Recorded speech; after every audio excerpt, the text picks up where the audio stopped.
what directed you to the ministry, or perhaps more pertinently for the purposes of this discussion, what directed you to Gandhiism and to nonviolent resistance? What influence?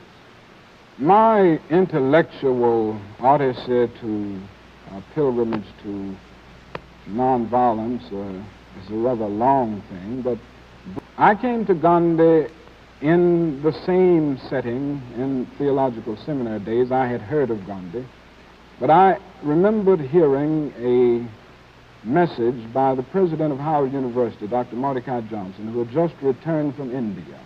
He spoke in Philadelphia on his trip to India and the whole philosophy of Gandhi and passive nonviolent resistance.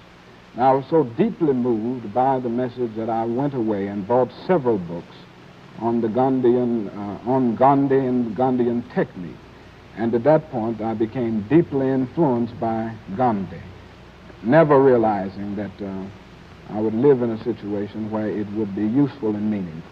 And actually used it in, actually would apply it in Yes, this country. That's right. Gandhi, Dr. King, dramatized and defined the technique of nonviolence, and yet he also said that the only alternative to fear is violence, and that if that were the alternative, he would have to choose violence. Do you subscribe to that judgment of Gandhi, or would you disavow violence under any conditions? Well, I think I would have to somewhat interpret Gandhi at this point. I don't think he was setting forth violence as an alternative. I think he was emphasizing, or rather trying to refute an all too prevalent fallacy, and that is that the persons who use the method of nonviolence are actually the weak persons, persons who don't have the weapons of violence, persons who are afraid. And I think that is what Gandhi was attempting to refute.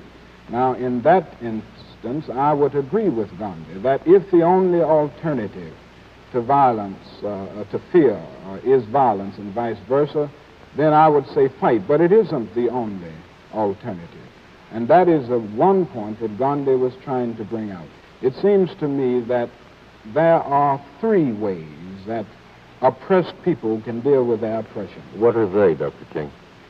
Well, one is to rise up in open violence, in physical violence. And some persons have used that method, persons who have been oppressed.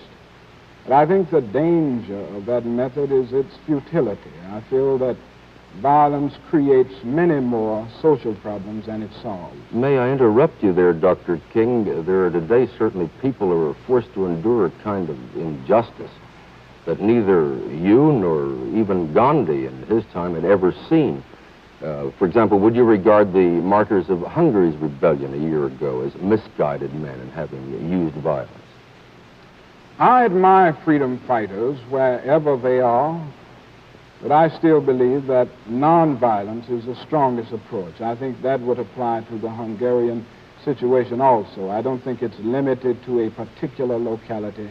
I think it should apply in every situation in the world where individuals seek to break loose from the bondage of colonialism or from some totalitarian regime or from the system which we confront in America. You truly believe, then, that nonviolence is the sole, the universal answer to injustice and oppression?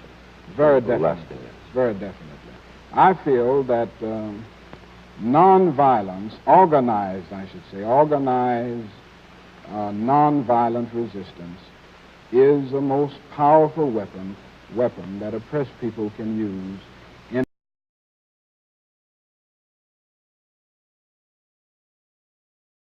Good afternoon.